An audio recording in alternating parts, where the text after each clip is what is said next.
I opened my eyes on Christmas morning to absolute silence. At 70 years old, you learn that silence speaks volumes. Sometimes it whispers peace, sometimes it screams loneliness. That morning, it felt like betrayal. My body still wakes me at 5:45 without fail, a habit carved into my bones over decades. On Christmas, I'm usually up even earlier, my mind already running through the day ahead. The prime rib I'd need to season, the Yorkshire puddings that require perfect timing, the way my grandson's face would light up when he saw the electric train set I'd bought him. But something felt wrong. I sat up slowly, my back protesting like it always does these days, and reached for my cardigan. The house was too quiet. No cartoons blaring from the living room. No smell of coffee, which was strange because my daughter Jessica always made the first pot. She knew I liked it strong, ready when I came downstairs. I stepped into the hallway and called out, "Jessica? Anyone home?" Nothing. My heart began to race, not panic, just confusion. I checked the guest rooms where my grandchildren usually slept. The beds were made, untouched. Their stuffed animals were gone. When I reached the kitchen, I stopped cold. The counters were spotless, too spotless. Usually by Christmas morning, there'd be mixing bowls scattered around, ingredients everywhere, the beautiful chaos of preparing a feast. Instead, everything was put away, sterile. Through the window, I saw the driveway. Both cars were gone, Jessica's sedan and David's truck. Just oil stains on the concrete where they should have been parked. Before I continue, let me ask you something. Where are you watching this from? Drop a comment below. And if this story is speaking to you, hit that like button and subscribe. Now, let me tell you what happened next. Something I never saw coming. That's when I saw the note on the counter, held down by a snowman-shaped magnet. Jessica's handwriting, neat and slanted. "Mom, don't worry. We decided to spend Christmas in Aspen this year. The altitude wouldn't have been good for you, so we thought it best to let you rest at home back in a week. Love, Jessica." I read it 3 times. My hands didn't shake, my eyes didn't water. I just felt calm, eerily calm. We decided. Not, we wanted to ask you. Just, we decided. And that part about the altitude. As if they knew what was good for me. As if my comfort was the reason they'd left me behind. I made coffee, sat at the kitchen table, and for the first time in years, I let myself think clearly. Not about what I should feel or how a good mother would react, but about what was actually true. The truth was this. I was sitting alone on Christmas morning after my daughter and her family had gone skiing in Aspen without telling me they'd left a note. Not even a phone call. A note. I looked around the kitchen, at the refrigerator I'd bought when they said theirs was too old, at the custom cabinets I'd paid to install because Jessica wanted something more modern, at the table where I'd served hundreds of meals, always making sure everyone else had seconds before I took any myself. Something inside me shifted that morning. I didn't cry. I just started planning. Let me take you back 2.5 years to when my husband Robert died. We'd been married for 45 years. The heart attack took him in his sleep. Peaceful, everyone said. But peaceful or not, his death left a crater in my life. Jessica appeared almost immediately, calling daily, bringing groceries I hadn't asked for. One evening, she sat me down at this very table. "Mom," she said, her voice gentle and concerned, "you shouldn't be alone. David and I have been talking. We have that finished basement. The kids would love having you closer, and honestly, we could use your help. Childcare costs are insane." The way she said it made it sound mutual, like we'd both be helping each other. "You could keep your house," she continued, "but wouldn't it be nice to wake up to the sound of the grandkids?" How could I say no? The idea of being surrounded by life again, by laughter and purpose, felt like exactly what I needed. What Jessica didn't mention immediately was that they needed help with the down payment on a bigger house. "If we pool our resources," she explained, "we could get something really nice." I had the money. Robert had been meticulous with our savings, and the life insurance was substantial. I wrote the check without hesitation.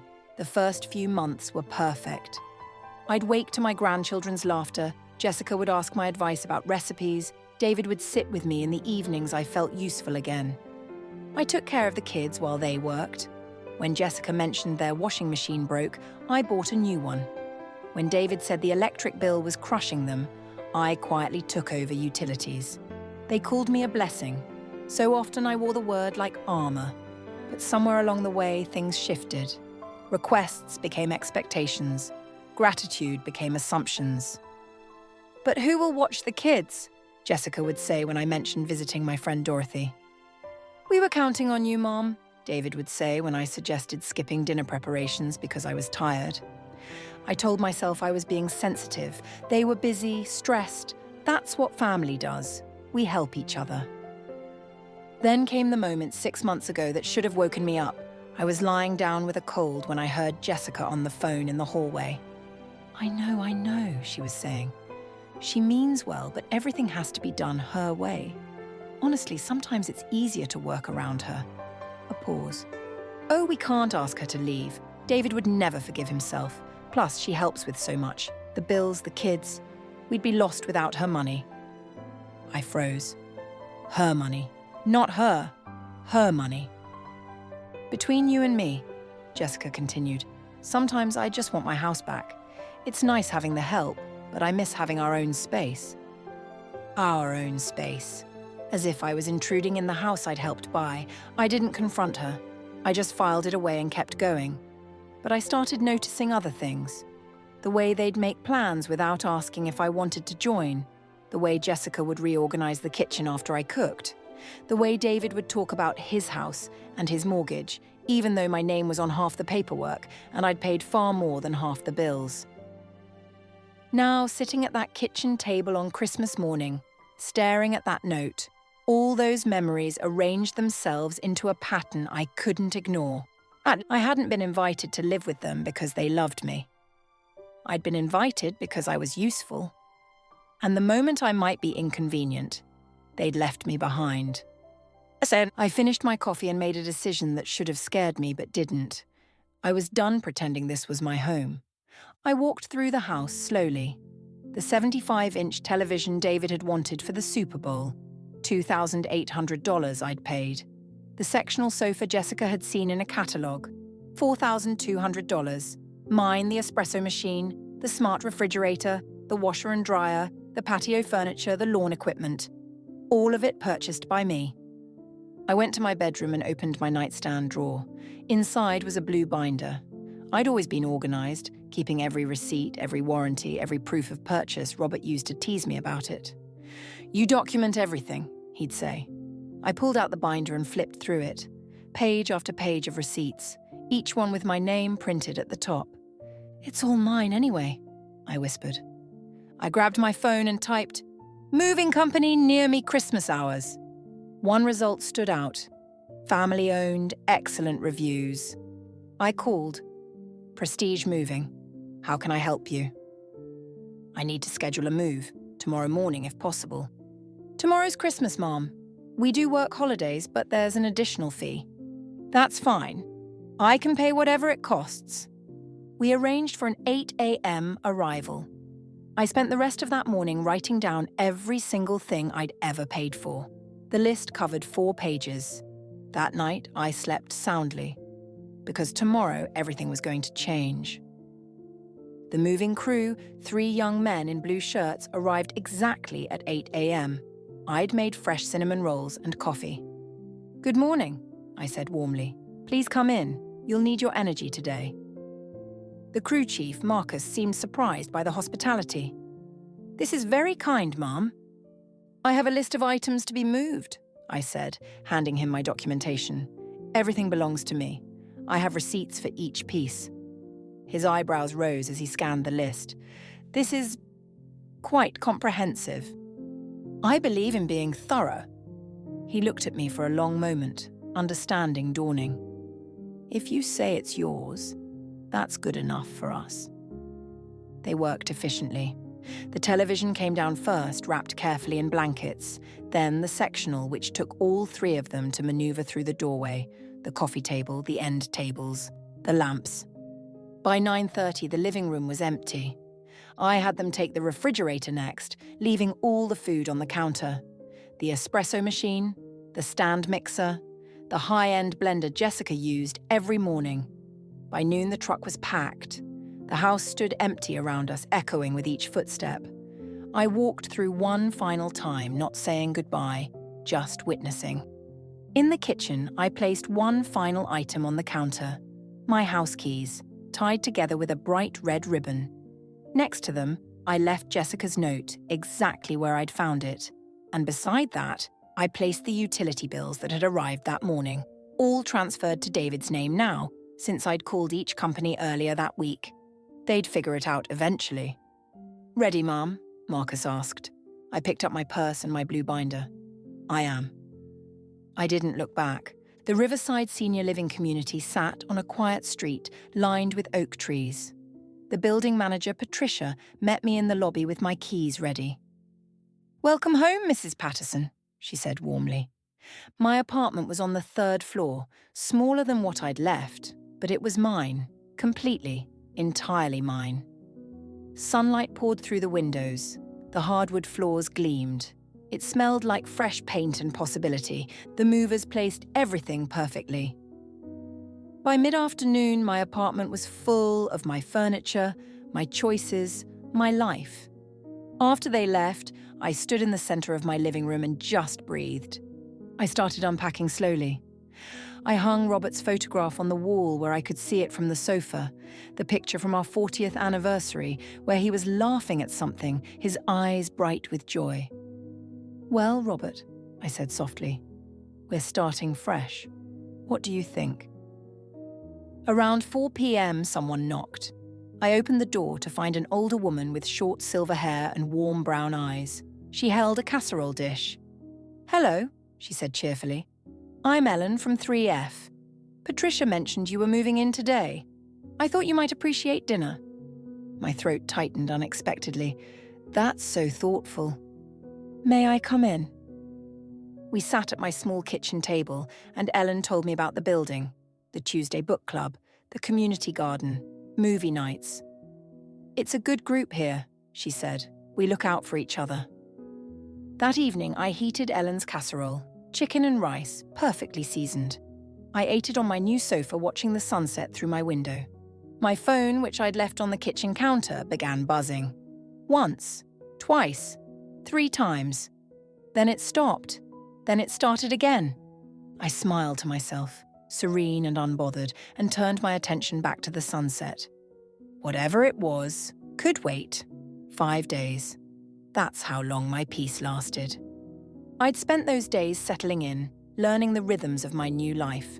Morning coffee on the balcony, afternoon walks, evening tea with books I'd been meaning to read. On Wednesday evening, I finally checked my phone. 23 missed calls, multiple voicemails. I made tea before listening to them. The first was Jessica's voice, high and strained. "Mom, oh my God, where are you? We came home and the house is empty. Someone took everything. We're calling the police. Please call us back." Then David's voice. "Mom, something's happened. The house was robbed. Call me immediately." The messages grew more frantic. I opened the Ring camera app, the system David had installed 2 years ago, forgetting I had access. I scrolled to the afternoon they arrived home and pressed play. Jessica came through the door first, pulling a suitcase, her face glowing with a ski tan. She was laughing, turning back to say something to David. I watched her face change as she stepped into the living room. The laughter died. Her mouth opened in shock. "What the—" David's voice came through clearly. "Where's everything?" Jessica walked further in, her hands coming to her face. "The couch, the TV, everything's gone." David rushed to the kitchen. "Amanda, they took the refrigerator." The children started crying. Jessica pulled out her phone with shaking hands. "I'm calling 911. I watched them spiral into confusion and panic. Part of me, the part that had spent decades being a mother, wanted to feel sorry for them. But I couldn't. Because this wasn't about them being hurt. This was about them finally understanding what they'd lost. I turned off the video. My phone buzzed again. Another call from Jessica. I silenced it, set it face down, and picked up my book. Whatever happened next, they'd have to figure out themselves. The knock came 2 days later, police officers investigating the theft. I invited them in, served coffee, and calmly showed them my blue binder. "Everything's documented," I said. "Every purchase. My name is on each receipt." The older officer flipped through pages, his expression shifting to understanding. "Ma'am, this is thorough documentation. You purchased all these items?" I did. When I decided to move out, I took what belonged to me. "Why the sudden move, if you don't mind me asking?" "I woke up on Christmas morning to an empty house. My daughter and her family had flown to Aspen without telling me. They left a note saying the altitude wouldn't be good for me." I smiled softly. It made me realize some things. The older officer closed the binder. "Mrs. Patterson, I don't see any crime here. You legally purchased these items. You have every right to take your own property." Just then, I heard voices from the hallway. Jessica and David had followed the police. The elevator doors opened and they rushed out. "Officers, did you talk to her?" Jessica's face was flushed. "She stole from us." The older officer held up his hand. "Ms. Richardson, we've reviewed the situation. Your mother has receipts proving she purchased everything. She broke no laws." "But that's our furniture," Jessica protested. "Actually, Ma'am, legally it belongs to whoever purchased it. Your mother purchased it." "This can't be right," David said. "This is our house." "Sir, ownership of property is determined by who paid for it. There's nothing criminal here." The officers moved toward the elevator, leaving Jessica and David standing in the hallway staring at me. "I hope you enjoyed Aspen," I said softly, and closed my door. 3 weeks later, certified mail arrived. A summons to small claims court. They were suing me for $15,000 in emotional damages. I read it twice, then set it beside my teacup. Ellen knocked later that day. "You look troubled." I showed her the letter. "They're suing you." She shook her head. "Do you have a lawyer?" "I don't think I'll need one. I have my receipts." The truth is fairly simple. The court date arrived, a grey Tuesday in early March. I wore my best coat, carried my blue binder, and arrived 15 minutes early. Jessica and David sat across the hallway, not speaking to me. When our case was called, the judge reviewed my documentation carefully. "Mr. Richardson, Ms. Richardson," he said finally, "I'm looking at receipts that clearly show your mother purchased these items. Can you provide any documentation showing you purchased them?" Silence. "We lived with them," Jessica said. "They were in our house." "But did you pay for them?" More silence. The judge closed the folder. "Furthermore, emotional distress claims require substantial evidence of harm. Being upset that someone removed their own property doesn't meet that threshold." He struck his gavel once. Case dismissed. I collected my binder and walked out. As I passed their table, Jessica muttered something. I didn't catch all of it, but I heard the word selfish. I kept walking. Outside, snow was beginning to fall. I stood on the courthouse steps, breathing in the winter air. It should have felt lonely, estranged from my daughter, cut off from my grandchildren. But it didn't feel lonely. It felt like freedom. 6 months passed like pages turning in a quiet book. I found my rhythm at Riverside. Tuesday book club with Ellen and 4 other women. Wednesday afternoons volunteering at the community centre. Thursday painting classes. My apartment filled with small joys, new throw pillows, my own watercolours on the walls, fresh flowers every Sunday. The silence I'd been afraid of never felt empty. It felt full. My phone stayed mostly quiet. Jessica never called. David never texted. That stung sometimes late at night. But it didn't break me. Because I'd learned something important. You can't make people value you. You can only decide to value yourself. Now, on another Christmas morning, I woke to sunlight and coffee brewing on a timer. I'd invited Ellen and 2 other neighbours for dinner. Nothing fancy. Just the 4 of us sharing a meal. The turkey was smaller than any I'd made before, but perfect for our group. Ellen arrived first with apple pie. Bernard and Louise came together laughing about something from the elevator. We settled around my table, joining hands for grace. The meal was perfect, not because the food was fancy, but because it was real. We ate and talked and laughed. No one expected me to serve them first. We passed dishes, helped ourselves, complimented each other's contributions. It was partnership, friendship, equality. Exactly what family should be. After they left, I cleaned up slowly, then carried tea to my balcony. I thought about last Christmas, the empty house, that note, the hurt that cut so deep. And then I thought about what came after. Was I sad about losing Jessica? Sometimes. She was still my daughter. But was I sad about how things turned out? Number! Because here, in this small apartment with my own furniture and my own choices, I'd found something I'd been missing for years. Myself. The woman I'd been before I started shrinking to fit other people's expectations. The woman Robert had loved, who knew her own mind. She'd been buried under years of trying to be needed, trying to buy love with endless sacrifice. But she hadn't disappeared. She'd just been waiting. My phone stayed silent. No calls, no demands, no emergencies only I could solve. Just silence. And in that silence, I heard something I'd been missing. My own voice telling me I was enough. The sky deepened to purple, stars appeared one by one. I went back inside, checked the locks, and headed to my bedroom. Before bed, I stood before Robert's photograph. "We did all right today," I told him softly. "I think you would have liked Bernard." I climbed into bed, feeling the familiar comfort of my own space, my own choices, my own peace. They'd left me behind that Christmas morning, thinking I'd stay small and quiet and grateful. But I'd learned something they never expected.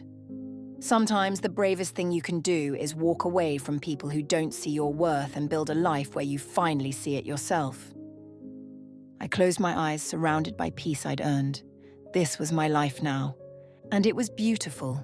If this story resonated with you, if you've ever felt invisible or taken for granted, I'd love to hear from you in the comments.